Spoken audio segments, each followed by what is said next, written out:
ఏమే వేపి, ఎట్లున్నావ్?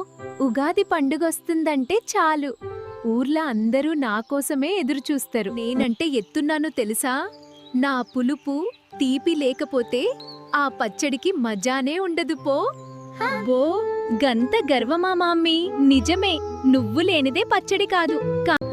కానీ నా చేదు ముక్క తగలకుంటే జిందగీ అంటే వట్టి తీపి ముచ్చటే అనుకుంటారు జనాలు. నిజమే, కష్టమొచ్చినా సుఖమొచ్చినా రెండిటిని కలపాలనే కదా నన్ను కూడా ఆ పచ్చడిలో వేసేది.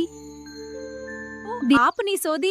తత్వాలు బానే చెప్తున్నావు. నా వల్ల విటమిన్ సి వస్తది, పోరగాళ్ళకి నేనంటే పంచప్రాణాలు. మరి నీ వల్లేమొస్తదే? చేదు తప్ప. విను మామ్మీ, నా చేదు వట్టి నోటికే కాదు కడుపులున్న పురుగులను కూడా పక్కా ఖతం చేస్తది. రక్తాన్ని సాఫ్ట్ చేస్తా, రోగాల దరిదాపుల్లోకి రాకుండా చూస్తా. నేను చేదుగున్నా చేసేదంతా మంచే. వేపి, నువ్వు చెప్పింది నిఖార్సైన మాట. మన 6 రుచులు కలిస్తేనే కదా అది అసలైన ఉగాది పచ్చడి. మనమిద్దరం దోస్తుల్లా కలిసుంటేనే ఆరోగ్యం, ఆనందం. అందరికీ ఉగాది పండుగ శుభాకాంక్షలు. ఏమే వేపి, మన ముచ్చట్లు ఈ పోరగాళ్లకు నచ్చినట్టున్నాయి. మరి మనల్ని మళ్ళీ చూడాలంటే ఏం చెయ్యాలే? వేప పువ్వు. ఇంకేం చేస్తారు మామ్మీ? కింద ఉన్న ఆ ఎర్ర బటన్ని సబ్స్క్రైబ్ గట్టిగా ఒకసారి నొక్కుతారు. గంతేనా? మరి ఆ గంట సంగతి? ఆ గంట కొడితేనే కదా మనం కొత్త ముచ్చట చెప్పినప్పుడల్లా వాళ్ళకి తెలుస్తది. సబ్స్క్రైబ్ చేసుకోరి, గంట కొట్టరి.